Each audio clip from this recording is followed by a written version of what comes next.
आज की वीडियो में हम बात करने वाले हैं कि प्रेगनेंसी के समय हम कौन सी दवाई यूज़ कर सकते हैं, यानी कि कौन सी प्रॉब्लम में हम कौन सी दवाई यूज़ कर सकते हैं। क्योंकि आप जानते होंगे प्रेगनेंसी के समय हम हर दवाई यूज़ नहीं कर सकते, क्योंकि ये दवाइयाँ मदर एंड फिटस दोनों के लिए हानिकारक होती है और इनके काफ़ी ज़्यादा साइड इफेक्ट होते हैं, जैसे कि malformation, growth retardation, foetal death या फिर प्री मैच्योर बर्थ, और कई बार बच्चे की डेथ भी हो जाती है। इसलिए दवाई को बहुत ही ध्यान से चुनना चाहिए। तो आज हम जानेंगे कि हम प्रेगनेंसी के समय कौन सी प्रॉब्लम में कौन सी दवाई यूज़ कर सकते हैं।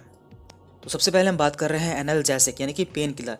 यदि किसी महिला के प्रेगनेंसी के समय दर्द होता है तो वो कौन सी दवाई यूज़ कर सकती हैं।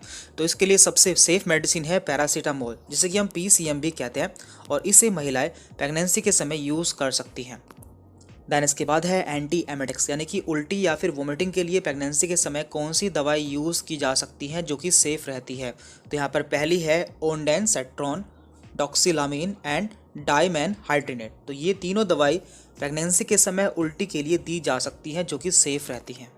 देन इसके बाद है कॉन्स्टिपेशन, जिसे कि हम कब्ज भी कहते हैं। यदि किसी महिला को प्रेगनेंसी के समय कब्ज रहता है तो वो कौन सी दवाई यूज़ कर सकती है। तो इसके लिए है इसबगोल, लैक्टुलोज एंड ग्लिसरीन सपोसिटरी। तो ये सभी मेडिसिन प्रेगनेंसी के समय यूज़ की जा सकती हैं। देन इसके बाद है एंटी हाइपरटेंसिव, यानी कि यदि किसी महिला का प्रेगनेंसी के समय BP हाई हो जाता है या फिर ब्लड प्रेशर बढ़ जाता है तो वो कौन सी दवाई यूज़ कर सकती है। तो इसके लिए है मिथाइलडोपा, निपेडिपाइन एंड लेबिटोलोल। तो ये तीनों दवाई प्रेगनेंसी के समय ब्लड प्रेशर के लिए दी जा सकती हैं। देन इसके बाद है एंटीबायोटिक्स, यानी कि यदि किसी को बैक्टीरियल इन्फेक्शन हो जाता है तो उस केस में कौन सी दवाई यूज़ की जा सकती है। तो इसके लिए है सेफ्लॉक्सिन, एजिथ्रोमाइसिन एंड एमोक्सिसिलिन। तो ये सभी मेडिसिन बैक्टीरियल इन्फेक्शन के लिए प्रेगनेंसी के समय यूज़ की जा सकती है।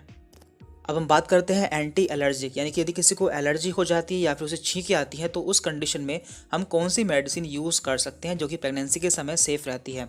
तो यहाँ पर है डाइफेनिहाइड्रामीन, लिवोसिट्रिजिन एंड लोरिटाडीन। तो ये सभी मेडिसिन प्रेगनेंसी के समय एलर्जी के लिए दी जाती हैं जो कि उस समय सेफ़ रहती है। अब हम बात करते हैं एंटी फंगल या फिर फंगल इन्फेक्शन के लिए कौन सी मेडिसिन यूज़ करनी चाहिए। तो इसके लिए सबसे सेफेस्ट मेडिसिन है एम्पोटेरिसिन बी। तो एम्पोटेरिसिन बी प्रेगनेंसी के समय फंगल इन्फेक्शन के लिए यूज़ की जाने वाली सबसे सेफेस्ट मेडिसिन है। अब हम बात करते हैं अल्सर के लिए, यानी कि एंटी अल्सर मेडिसिन जो कि प्रेगनेंसी के समय सेफ़ रहती है। तो यहाँ पर है रेनिटिडिन, लैंसोप्रोजोल एंड गैविस्कॉन। तो गैविस्कॉन का सिरप भी आता है जो कि प्रेगनेंसी के समय हम दे सकते हैं। ये एक एंटा एसिड होता है। तो ये सभी मेडिसिन हम अल्सर के लिए प्रेगनेंसी के समय यूज़ कर सकते हैं। और लास्ट में है एंटी स्पाज्मोटिक, यानी कि यदि किसी के मसल्स में या फिर मांसपेशियों में मरोड़ होती है तो उस कंडीशन में हम कौन सी दवाई उसे दे सकते हैं।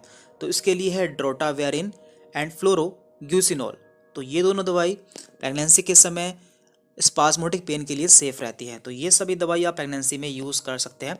इसके अलावा जो प्रॉब्लम रह गई है उसे हम अगली वीडियो में कवर कर लेंगे।